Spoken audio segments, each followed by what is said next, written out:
Coucou belles âmes, bienvenue sur ma nouvelle vidéo. Aujourd'hui on va parler des 13 signes de communication qui révèlent que les anges sont avec vous et communiquent avec vous. Alors on aura l'occasion dans une autre vidéo de parler de vos 3 anges de naissance, ce qu'ils vous apportent, ce qu'ils réparent, etc. et comment vous pouvez travailler avec vos 3 anges. Mais là je vais vous apprendre à révéler, à communiquer avec eux et surtout à la manière dont vous allez apporter, la manière dont vous allez communiquer avec eux et leurs réponses. Alors la première chose, les anges nous aident à refragmenter notre âme.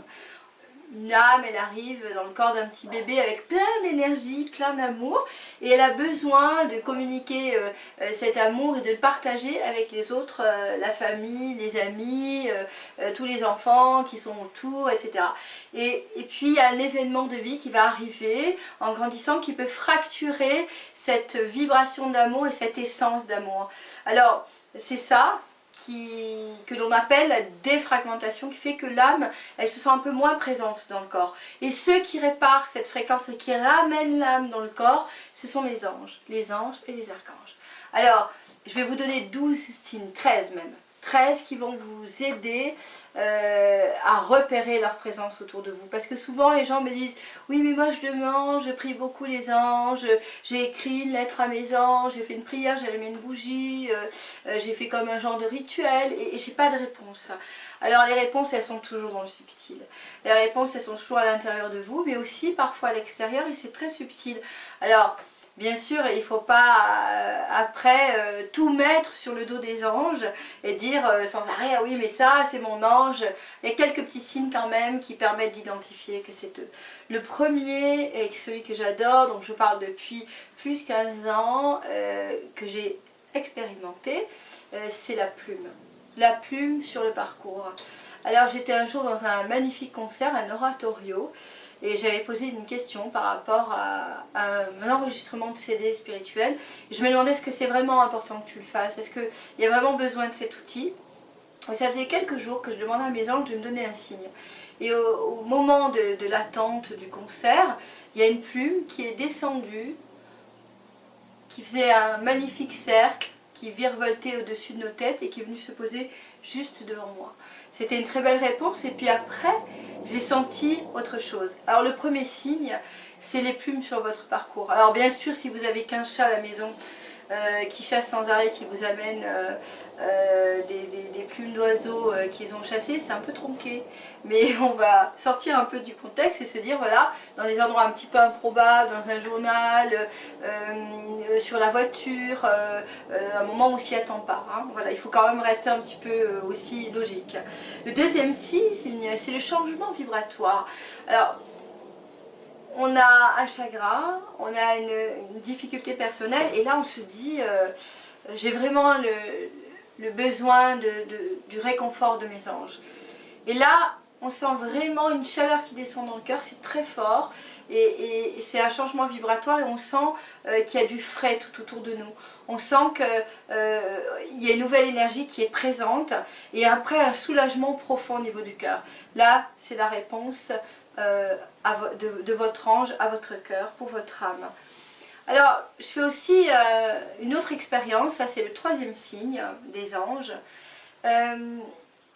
On médite, on se pose tranquillement, on a une question, une interrogation, et puis dans un état un petit peu alpha, de lâcher prise, d'intériorisation, on va voir à un moment donné, on parle, on médite, ou on parle, et on voit comme un petit scintillement à peu près juste au-dessus du regard, sur la droite ou sur la gauche. Et ces scintillements dans la pièce sont des réponses des anges. Voilà. Le quatrième signe des anges, c'est les maîtres nombres. Alors les maîtres nombres, ce sont des doubles nombres 2, 2, 8, 8, 4, 4. Les maîtres nombres sont des réponses. Alors il y a déjà de nombreux auteurs qui ont écrit là-dessus. Vous êtes en train de conduire, vous voyez devant vous une plaque d'immatriculation avec un maître nombre, vous regardez votre portable et l'heure vous dit 12h12, 11h11. C'est une réponse positive et une présence angélique qui vous répond. Le cinquième signe des anges, c'est la radio, la télé, le mot ange qui apparaît. Alors ça arrive assez souvent, soit une musique très angélique, soit le mot ange qui revient peut donner une réponse également au moment où vous allumez la radio et la télé et la présence du mot ange se présente. Donc là c'est aussi une réponse à votre question ou la présence que votre ange a pris votre question, votre souci en charge et qui est en train d'y travailler. Le sixième signe des anges, les synchronicités. Alors vous demandez quelque chose à votre ange profondément, comme une prière avant de dormir ou en méditation, et là, le lendemain ou 2 jours après, très rapidement, la synchronicité, la réponse apparaît. Là, ça veut dire que vraiment le travail est rapide, que c'était sur votre ligne de vie, vous avez identifié quelque chose qui était important pour vous, vous demandez de l'aide et la réparation se fait instantanément. Là, ça s'appelle une synchronicité, une réponse à votre besoin. Et là, les anges travaillent aussi pour ça.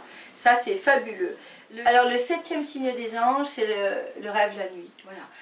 Instantanément, avant de dormir, hein, vous posez une question et les rêves sont assez précis, assez éclairés. Alors l'archange Aniel est très fort pour cela, il vous aide hein, pour répondre la nuit et développer votre médiumnité, votre clairvision la nuit.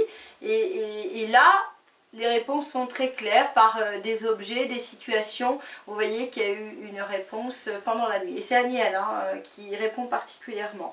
Le 8e signe des anges, ce sont les enfants. Les enfants, avec leur innocence et leur cœur pur, ont la faculté de répondre à nos demandes de cœur, nos demandes angéliques. Alors que vous n'avez pas abordé le sujet, ils vont vous répondre cela. J'ai moi-même eu cette expérience-là. À l'âge de 18 ans, j'avais ramené la fille d'une de mes institutrices. Et comme elle portait le nom de son papa, l'institutrice n'ayant pas le même nom, je n'avais pas vraiment identifié que c'était sa maman. Et quand je suis descendue de la voiture, j'ai reconnu mon institutrice. Et elle m'a fait rentrer, on a bu un thé, on a échangé. Elle m'a dit, tu sais Isabelle, tu m'as donné beaucoup d'espoir parce que tu étais une petite fille particulière. Je dis, comment ça, une petite fille particulière? Elle me dit, oui, tu as dessiné un jour un dessin au moment des fêtes de Noël. Je vous avais demandé de faire un sabot pour le Père Noël, donc j'avais dessiné très rapidement mon sabot, j'avais peint, verni et j'étais pressée de lui donner un autre dessin et j'ai demandé une grande feuille et j'ai dessiné un ange avec de grandes ailes et comme je savais pas écrire, j'avais vraiment très envie d'écrire. Elle dit j'arrive pas à écrire, je lui ai dit je n'arrive pas à écrire mais par contre il faut plus que tu pleures parce que ton ange il est là et avec ses ailes il va te protéger. Et je lui ai donné ce dessin et ça a été une réponse pour elle parce que elle venait d'apprendre un échec sentimental dans son couple et elle était désemparée parce qu'ils étaient au bord de la séparation et du divorce et elle se sentait vraiment démunie et triste et mon message lui a donné beaucoup de réconfort. Elle avait roulé et elle me l'a présenté parce qu'elle l'a gardé dans une boîte et quand je suis arrivée ce jour-là elle l'a déplié, j'ai vu mon fameux dessin angélique qui lui disait ne pleure pas parce que ton ange va t'entourer de tout son amour. Donc c'est un grand moment formidable qui m'a dit bah, j'ai entendu, j'ai senti, en tout cas j'ai été porteuse de ce message ce jour-là. Donc écoutez les enfants quand ils viennent vous donner un moment de réconfort ou qu'ils veulent donner un conseil avec beaucoup de conviction, c'est qu'ils sont poussés par les anges pour vous transmettre un message. Le 9e signe des anges, les manifestations dans le ciel. Alors on en voit beaucoup sur Facebook, sur YouTube, ça tourne beaucoup en boucle, des nuages en forme d'ailes bien dégagés, des anges vraiment bien dessinés. C'est aussi une réponse. Je l'ai aussi également vécu au moment d'une séparation affective. J'étais extrêmement triste et j'avais vraiment demandé la force de pouvoir me réparer de ce chagrin, de cette tristesse. que je vivais comme un abandon. Et effectivement, j'ai une manifestation dans le ciel que j'ai pris en photo, que j'ai mis sur Facebook. Et c'était juste splendide et ça a été vraiment un beau cadeau pour moi. Le 10e signe des anges, alors celui-là je le vis depuis toute petite, il est fabuleux, c'est les petits chatouilles au-dessus de la tête. On vit souvent et on les sent, on fait leur demande toujours, on essaie toujours de communiquer en disant donnez-moi des signes, et puis on sent une chaleur avec un petit chatouillis comme ça au-dessus de la tête, et ce sont nos présences angéliques qui disent je suis là, je t'inspire, respire bien fort, mais aussi par la tête au-dessus et cherche la lumière comme un arbre qui va chercher un petit peu à se ressourcer. Cherche à te reconnecter à moi parce que je suis là pour t'aider aussi à trouver des chemins plus lumineux, parce que parfois on cherche avec l'ego, avec le mental, aller dans une direction et puis nos anges nous disent non, non, va pas à droite, va à gauche. Et puis ça veut dire que peut-être que nous on pense trop, on insiste trop dans une situation, lâcher prise et leur laisser un petit peu le gouvernail pour qu'on puisse aller sur un autre chemin peut-être et bien souvent beaucoup plus simple. Le 11e signe des anges, la caresse sur le visage. Alors ça, beaucoup le sentent au moment de l'endormissement. Quand on s'endort, on sent une présence et une caresse qui vient, ou même parfois quand on est en méditation. Souvent quand je fais les méditations dans des groupes et des ateliers, les gens ouvrent les yeux parce qu'ils pensaient que j'étais devant, que je leur avais caressé le visage, et ils me disent mais j'ai ouvert les yeux parce que j'étais vraiment en pleine méditation et j'ai senti vraiment une caresse ou une main sur l'épaule qui m'a touchée, et ça a été vraiment très fort pour moi. Donc là c'est encore un signe. Le 12e signe des anges, alors là c'est un petit peu plus facile, mais c'est le tirage des cartes. Vous avez de belles réponses. Il y a beaucoup de jeux de cartes sur les anges qui sont maintenant sur le marché. Et effectivement, si vous vous posez en méditation, les cartes peuvent vous aider à avoir une réponse vraiment synchronisée avec votre demande, que vous pouvez méditer pour intégrer la vibration du message et que vous puissiez ouvrir votre chemin à une vie plus harmonieuse et plus angélique, plus sereine. Et le 13e signe des anges, ce sont les odeurs, les parfums.